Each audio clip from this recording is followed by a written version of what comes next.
ነኝሽ እንደው ያዲ እንዴት እንዳማረባት ግን አይተሻል? አዎ አይቻታለሁ። እዚህ ከተማ ከተጋባን አንቺም እንደዚህ ነው የምታሸበርቅ። ግን ምን ያደርጋል እምይሻትል ከማን ጋር ነው የምትጋባው? ተባልሽ ጋር ነው የሚሆነው። ሌላ ከማን ጋር ትጋቢያለሽ? አያሹ አሁን እንደዚህ አይነት ነገር የሚያስጨንቀኝ ይመስላል። ስንት ማለፍ ያለብኝ ነገር አለ። ታውን በላ ምን ጭንቀልሽ? ያንጫኒ እንደሆነ እንዴ ተገላግለሽዋል? ምንም አሹ ግን አሁን ማግባቴ ነው ፍላጎት አይደለም። ተመልሼ እዛ ህይወት ላይ መውደቅ አልፈልግም። መጀመሪያ ማሸነፍ አለብኝ። እና ተስፋ ቁረጥ እያልሽ ነው? የምን ተስፋሹ? እኔማ የአደይን ሰርግ ስታይ ታማረሽ ብዬ ነበር። አይ ለሷ ደስ ብሎኛል፣ ለራሴ ግን አልተመኘሁትም። አሹ አይ አንቺ እንደው ምን ይሻልሻል? ወይ ፍላጎትሽ አይገባኝ ወይ አትረጂኝ። ምን ሆነ ናሹ? በሆነ ባለው ነው የምትመጫመጫው። ቆይ አሁን ደስተኛ አልነበርክ እንዴ? ሐሳብሽ ከሐሳብሽ ሲልክ ታዲያ ምን ይላል? እሺ ይሁን ብዬ ልለፍ? እንደዛ አላልኩም አሹ። ታዲያ እንዴት ነው ያልሽው? እስኪ ካንቺ ደግሞ ልስማ፣ እስኪ አስረጂ። አሹ ደግሞ ይኸውልሽ እንዲህ ቀደም ስትይ ኋላ አንዷ መጣላፍ እንዳታርቂ። ምን አለበት እንደውም ወስዳ በገላገለች። አሁን እኮ ለሚሰማሽ ከልብሽ ያልሽ ይመስላል።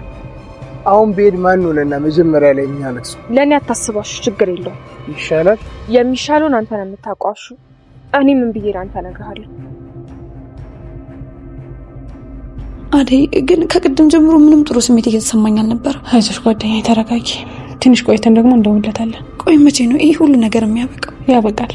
አሁን ደግሞ ይሄ ነገር ከተስተካከለ ሁሉም ነገር ያበቃል። አንቺ በዚህ ሰዓት መደሰት ነው ያለብሽ። ማዘን እኮ ላንቺ አይገባሽ። የመጨረሻ ውሳኔ? አዎ ምንም ነገር እንዳትጠብቅ እሺ። ገጀራ የሚቆጨን ነገር አታርግ። የበፊት ወዳጅነታችን ነው የሚበልጥ። ምን አለው እጄ በሰበረው ነው የምትለው ከዚህ በኋላ።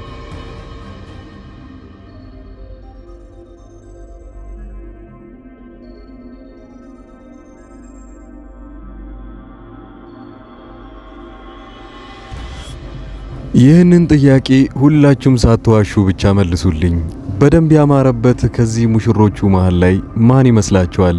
አሹ፣ አደይ ወይንስ ለሊ? ትክክለኛ መልሳችሁን እያስቀመጣችሁልኝ። ሌላው ፍቅር በጣም በመናደዷ ምክንያት አሁን ላይ ተስፋ እየቆረጠች ቢሆንም ግን አንድ ነገር አድርጋለች። ይህንን ሰርግ ያለምንም ምክንያት ወይንም ያለምንም ረብሻ ሊያልፍ የሚችለው ፍቅር ከዛ ቦታ ካራቋት ብቻ ነው። አይ እንደዛ ካልሆነ ግን አሁንም ቢሆን ችግር መፍጠሯ የማይቀር ነገር ነው። ፍቅር በጣም ተስፋ በመቁረጥ ውስጥ ለዴቭ ቤተሰቦች ትደውልና ለእናትየው ስለ አደይ ነገሩን እያስረዳቻት ነበረ። አደይ እኮ ያ ማለት ልጅሽ አሁን የሚያገባት እኮ እኛ ቤት ሰራተኛ ነበረች። በዛ ላይ እሷም ራሷ አገር ቤት ሄዳ ላገባ ነው ብላ ቤተሰቦቿን ብትነግርም ግን አባቷም እናቷም ሳይፈቅዱላት ወደ አገር ቤት ተመለሰች። ወደዚህ ስትመጣም ደግሞ በራሷ የወሰነችው ውሳኔ ነው። አሁን የናንተ ልጅ ይሄንን ሰርግ ቢያደርግ ውርደቱ ለናንተ ቤተሰብ ነው። እናንተ ታውቃላችሁ። ብቻ እሷ መጀመሪያ ሰራተኛ ነች። አሁን ላይ ደግሞ ያለ ቤተሰቦቿ ሰርጉ ሊደረግ ነው። እናንተ ይሄንን ትቀበሉታላችሁ ወይ ብላ ትጠይቃችኋለች። ከዛም የመለሱላት መልስ እንዴት ያንቺ እናት ዝም አለች ወይንም ደግሞ የዴቭ እናት እንዴት ዝም አለች? አሁን አብራው ያለችው ይሄንን ፈቅዳለች ወይ ነበር የተባለችው። በዚህ ሁኔታ ላይ ነበረ ስልኩ መሃል ላይ የተዘጋው። ፍቅር አሁንም ቢሆን ተንኮል መስራቷን የምትቀጥልበት ይሆናል። ሌላው አሳዛኙ ነገር እንግዲህ ገጀራውና የቤዛ ወንድም ባሰራቸው ሰዓት ላይ ከኋላ ማን እንደመታው ሳይታወቅ ተመቶ ራሱን ስቶ ይወድቃል። በዛም አለ በዚህ ብቻ ያ ከኋላ የመታው ሰውዬ ብቻ እነሱ ሁለቱን ያስፈታቸውና ከዛ ቦታ ላይ የሚያመልጡ ይሆናል። ይሄንን ያደረገችው ምናልባት ፍቅር ትሆን ወይ? መልሳችሁን ኮሜንት ላይ ያስቀምጣችሁልኝ። ሌላው ሰራተኛዋ አደይ ድራማንና ሌሎችን በኦፍላይን ወይንም ደግሞ ያለ ሸበካ ማየት የምትፈልጉ ካላችሁ የቴሌግራም ግሩፔ ላይ እንድትቀላቀሉና እዛ ላይ አወርዳችሁ ማየት ትችላላችሁ። የቴሌግራም ግሩፔን የመጀመሪያው ኮሜንት ላይ ስለምታገኙት የገባችሁ ጆይን በሉት። ብዙ ነገሮችን እዛ ላይ የምንለቅ ይሆናል። የዴቭና የአደይ ሰርግ በተሳካ ሁኔታ ካለቀ በኋላ ላይ ቀጣዩ የማን ይመስላችኋል? መጀመሪያም ቢሆን ያው አሹ ለሮሚ የጠየቃት አንድ ጥያቄ ነበረ። ወደ ቤታቸው እየተመለሱ ሰዓት ላይ ታዲያ በእነሱ አልቀናሽም ወይ? አሁን የኔስ መች በደረሰ ብለሽ አታውቂም ወይ ሲላት፣ እሷ ግን የመለሰችለት መልስ በጣም ተስፋ እንዲያስቆርጠው ያደረገው መልስ ነበረ። እሷም ያለችው ለሷ ደስ ብሎኛል፣ ለራሴ ግን ይሄንን ነገር አልመኘውም። እንደውም በዚህን ሰዓት ላይ ስለሱ ማሰብ በጣም ትልቅ ጭንቀት ይሆንብኛል።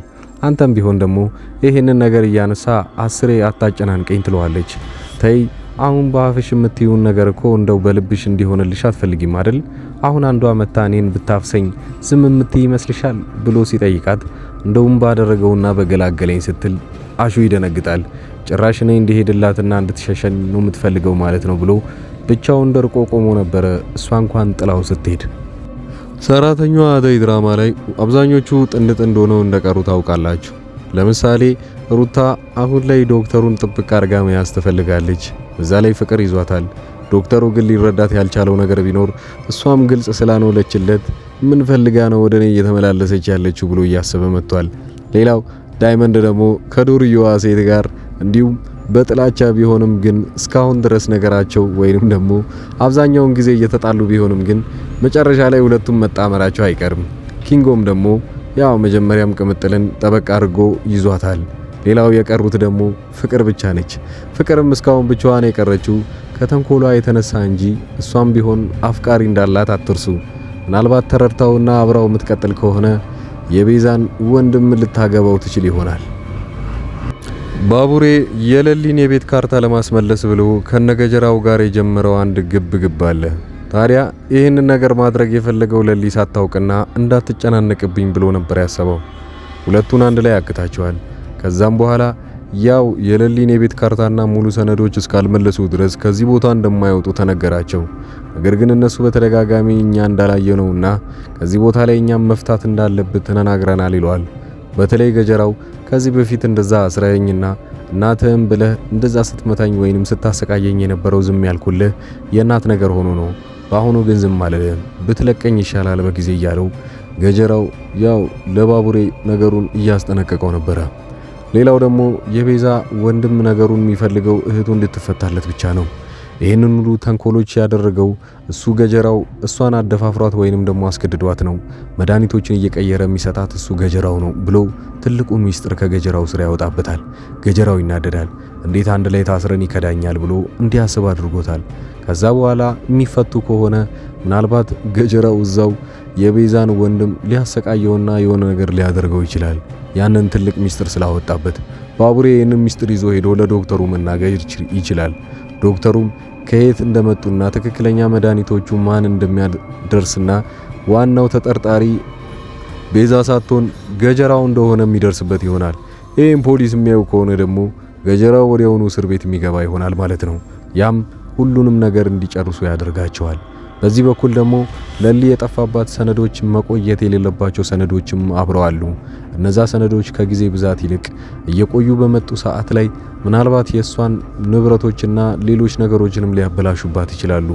ለዛም ነበረ ባቡሬ እነዛን ሰዎች አግቶ በቶሎ እነዛን ሰነዶች ለማግኘት ሲል ያገታቸው። ባለቀ ሰዓት ግን ከጀርባው ማን እንደመታው ሳይታወቅ ወድቋል እና ያንን ልታደርግ የምትችለው አንድ ሰው ብቻ ነው። ምናልባት ፍቅር እነዛን ሰዎች ልታስፈታ የፈለገችው መጀመሪያም ቢሆን የቤዛን ወንድም ስለምትፈልገውና ብዙ ነገር ላይ ሊያግዛት እንደሚችል ስለምታምንበት ነው። እና ሰርጉንም ምናልባት እነሱ እንዲረብሹላት መርጣቸው ሊሆን ይችላል። ሙሉ ነገሩን እንዳለ በቀጣዩ ክፍል እናገኛቸው ይሆናል። ተመልካቾቻችን እስካሁን ድረስ እያዳመጣችሁኝ ያላችሁ ሰዎች ካላችሁ ቪዲዮ ተመችቷችኋልና ቻናሉን ሰብስክራይብ ማድረጋችሁን አትርሱ። እናንተም ትንሽም ብትሆኑ ለኔ ትልቅ ለውጥ ነውና